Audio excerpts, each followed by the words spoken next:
Welcome to the morning after week one, and kind of a crazy start to the season. Fantasy-wise, probably a little more so than real-wise and real football. There's some weird ones, but not too crazy outcomes. We'll get into the action here of the week that was, and look at the first game, the longest rivalry in the league, dating back to the biggest earlier game between us was the first Super Bowl ever, the lowest scoring Super Bowl between the Maulers and Cardinals. Maulers, as they did in the first Super Bowl, prevail 68.5 to 62. Tyreek Hill went nuclear, 24.5 points. Tony Pollard at 16 for me. Came down to Monday night, but Josh Allen, as a theme that happened in the league, did not have a good game. Next game, we saw the Bruisers take down the Dingoes. Actually, I'm sorry, that's backwards. The Dingoes take down the Bruisers 52 to 46. So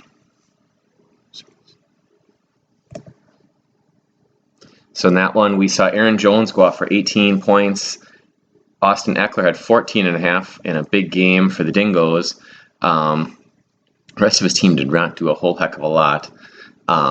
And then Kirk Cousins for the Bruisers had 15.5, but not enough as he falls to the Dingoes.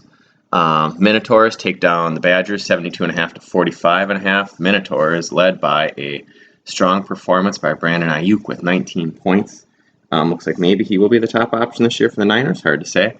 Badgers did not get off on a good start. Justin Jefferson had a good week, but Jalen Hurts struggled. Again, that's the theme of the week with the big-name quarterbacks. He only had 8.5 points. Horn Dogs take down the Little Big Men in what was looking like would be a low-scoring victory for the Little Big Men. However, 27.5 points for the Horn Dogs, for the Cowboys' defense for the Horn Dogs, propels him to a victory. Little Big Man had 14.5 in a decent performance from Mahomes, one of the few big-name quarterbacks who actually performed somewhat decently. Dr. Dangerous falls to the Colts 74.5 to 55. For Dr. Dangerous, Stephon Diggs had a good day, 12 points. Colts led by a massive game for Tua Tagovailoa, 23 points, and a solid game from the Jets defense, too, 14.5, that walk-off punt return touchdown. And in the one of the closest games of the week, the Pterodactyls, or the Gargactyls, however you want to say it, beat Team Price is Right, 64.5 to 60. Packer defense at 12. Justin Fields 10.5 again, somewhat disappointing, but not what he hoped for. But okay. And McCaffrey had 15 for Team Price is Right. So there we had that in the week that was. So we'll get to, in case you're wondering if there's a little sound that you hear. Stop eating me. Stop eating me. She's a handful, so that's why she's got to sit at me. Otherwise, she'll be eating something. Don't bite my arm. Don't bite my arm. No, she'll be eating something in the house, or Lord knows what. So a couple things. Sorry about your fantasy team. The old Griff photo and the old segment coming back this week. The big part of the day, the Achilles apocalypse, J.K. Dobbins and Aaron Rodgers out for the year. Feel bad for J.K. Dobbins. His injury-marred career continues. How will the Ravens' offense look from here? And the Jets, not only does it affect Rodgers and Team Price is Right, but also the Maulers with Garrett Wilson now has to rely on Zach Wilson. So I'm thinking you'll see a lot of Breece Hall the rest of the way, and Dalvin Cook. The other story of the week is the weirdness of fantasy. All the big-name quarterbacks. Mahomes had the best week of the big names. He had like 14, but Hurts had 8.5. Josh Allen had 10. Joe Burrow was absolutely miserable with 1.5.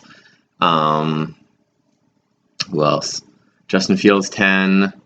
Lamar had like 4. So yeah, it was a down week for a lot of the really big name quarterbacks. The only quarterback who had a really good week, the best week of the guys who are starting level quarterbacks is Tua.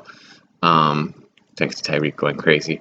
But yeah, that. And you had running backs all kind of lived up to the hype so far. All of them, played pretty well. Receiver, and you had some weird ones, guys stepping up that weren't expected. Kyron Williams looks like maybe a legit starter. Cam Akers becoming the sudden backup in the Rams, which is strange. Josh Kelly having a good week. Puka Nacua, who I was happy to get. I wanted him in my last pick, but I ended up risking that I could sign him in free agency, and he panned out good. We'll see how long that lasts. Cowboy defense looks like the best pick of the draft. But yeah, strange fantasy week.